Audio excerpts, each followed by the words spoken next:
Hey y'all, welcome back to the Purity is Precious podcast, episode number 12. Today we're going to be talking about You Are Purpose Alive.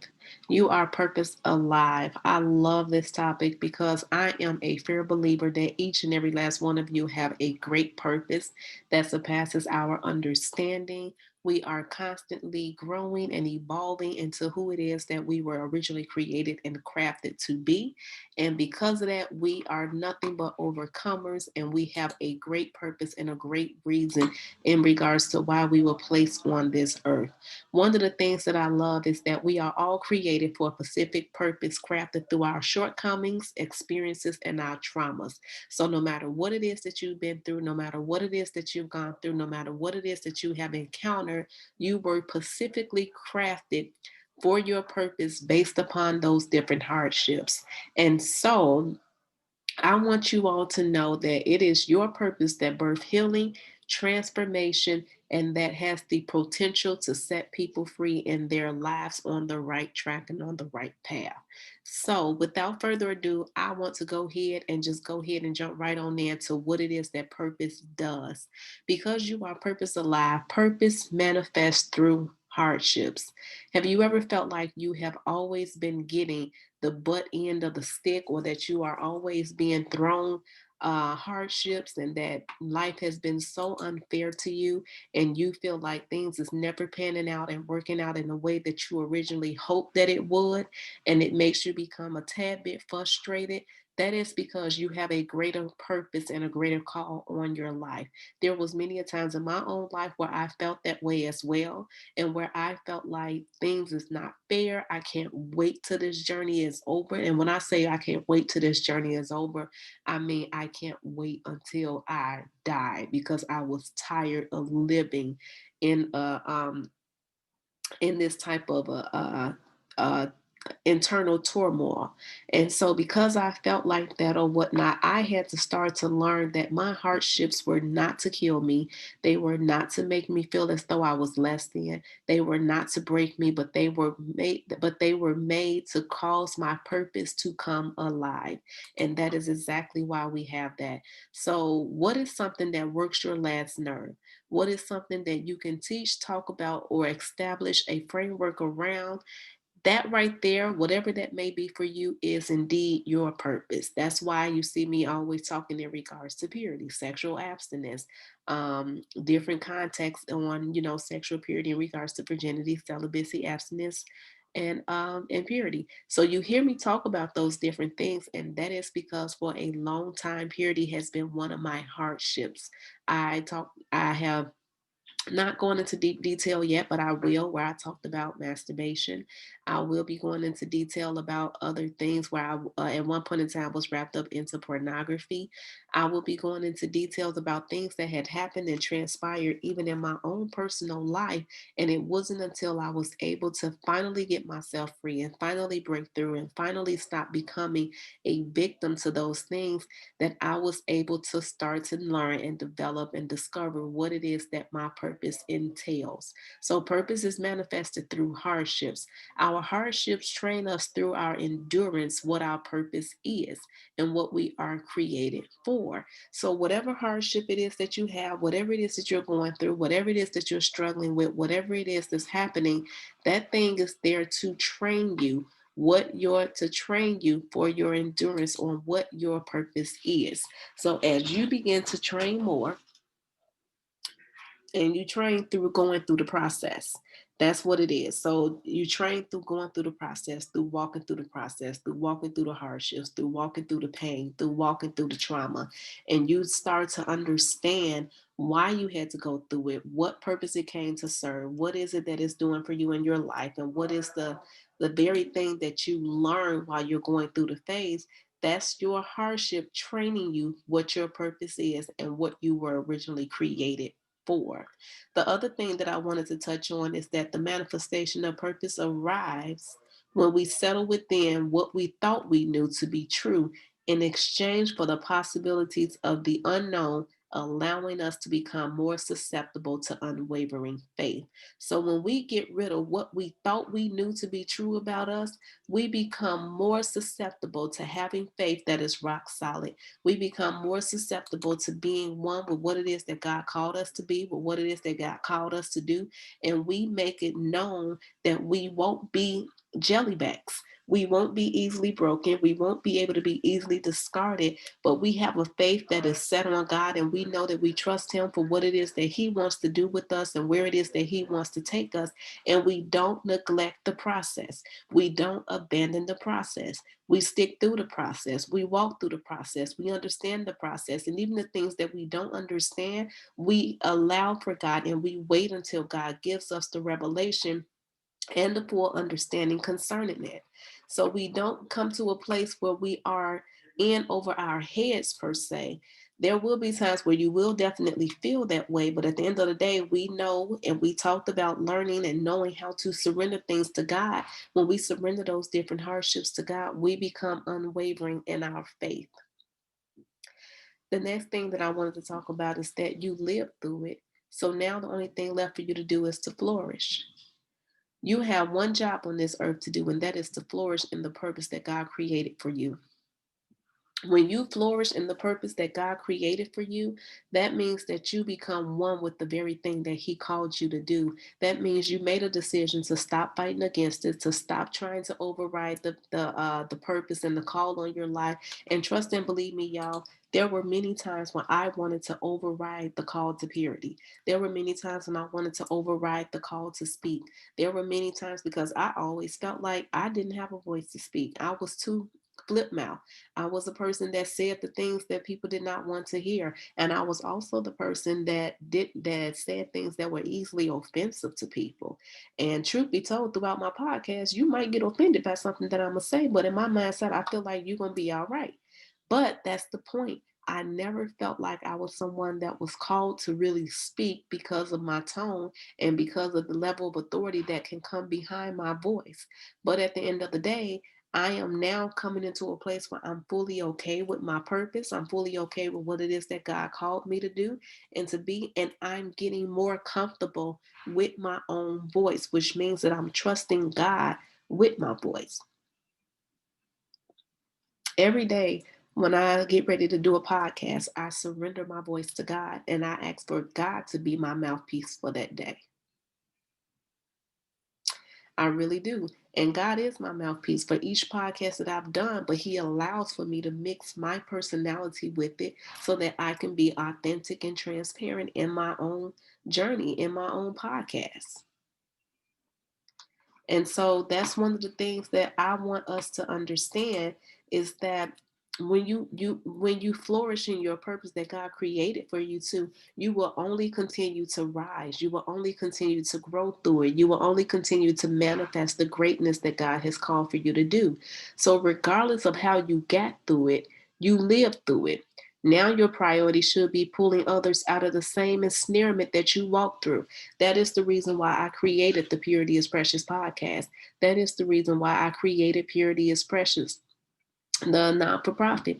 That is the reason why I created my next program that I'm going to launch for the older women, for the more mature women of Purity is Precious. That is the main reason because there were plenty of things that I almost got ensnared to where I was looking for a community of women and I didn't necessarily have that. So because I made it through it and I walked through it, the next step for me to do was to create what needs to be created that wasn't there when I needed it back in such a time. You have to realize that you are indeed a walking billboard for your purpose. Your true, authentic, unfiltered story will change lives. I realize that I am indeed a walking billboard, whether I want to be or not, y'all. And trust me, y'all, God is training me.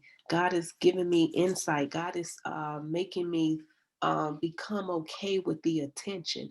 I am not somebody that loves to have a lot of attention. I'm not.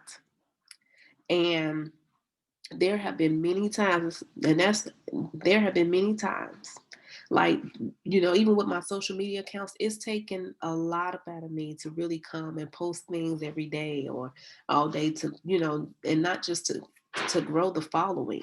But it's not even about growing the following. It For me, it's more so putting myself out there or whatnot. I love the fact that I'm raw. I love the fact that I'm transparent. I love the fact that I'm vulnerable, but I'm like that with people that I have a good relationship with. And I choose to be like that with anybody that I come into contact with, that God sends me to come into contact with, because I just never know what about me could transform their life.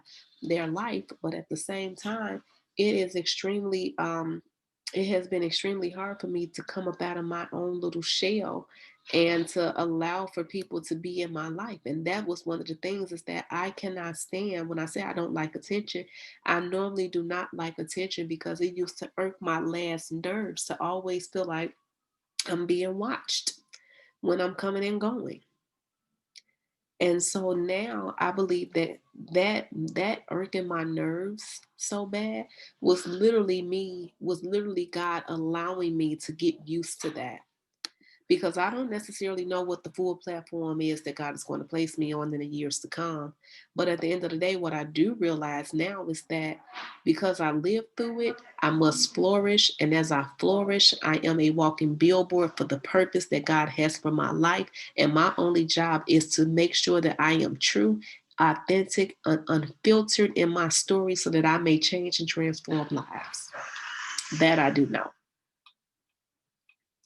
And the other things that I wanted to talk about in regards to this is that when you are on your way to living your purpose, and when you realize that your purpose is alive, that you are purpose alive, you realize that your purpose needs no apology.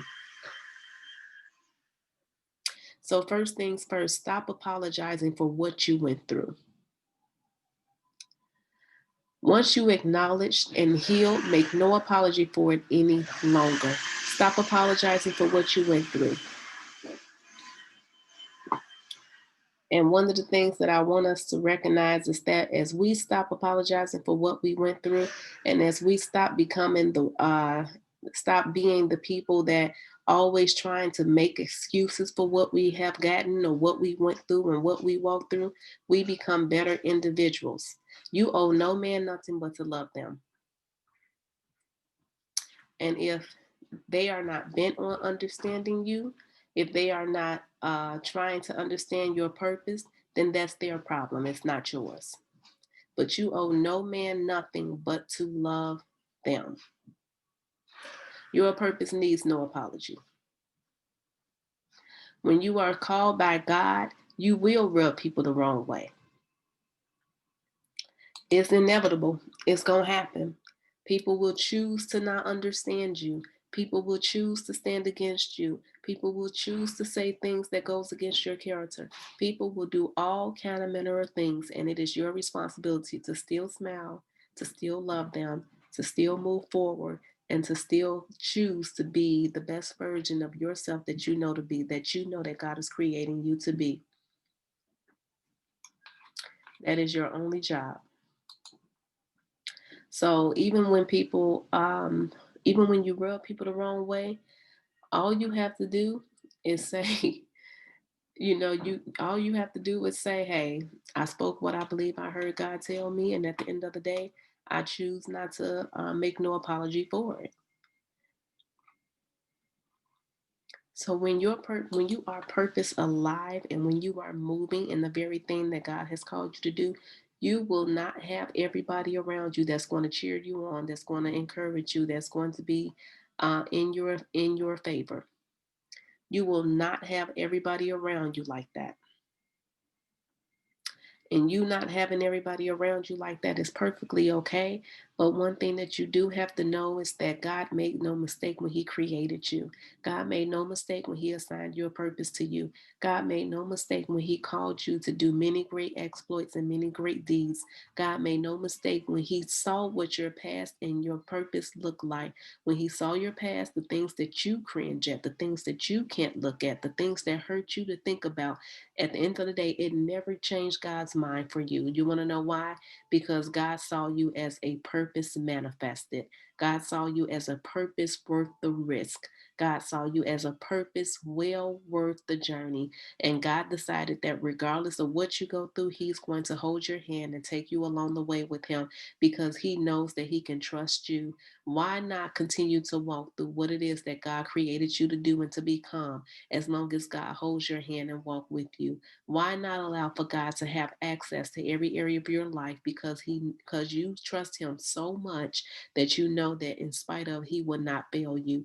He will not forget about you. He will not disappoint you.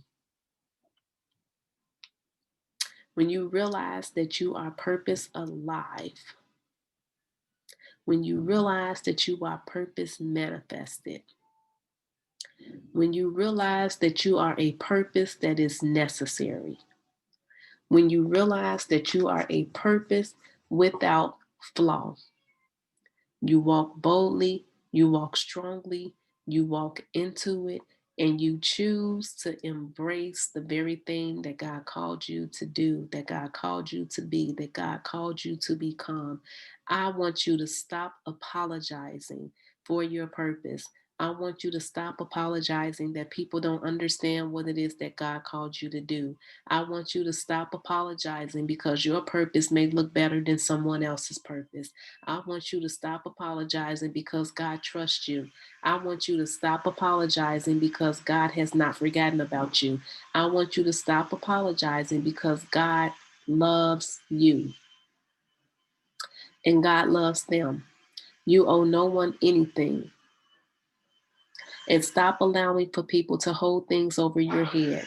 Stop allowing people to try to manipulate situations, to try to tell you that because you are in this predicament or in this position that you owe them. You owe no man nothing but to love him.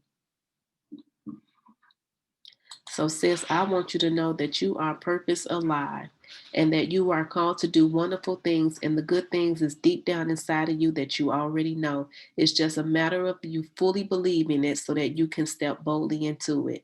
Let's so that you can step boldly into it. I want for you to live out this journey with me. Let's live out this journey together, sis.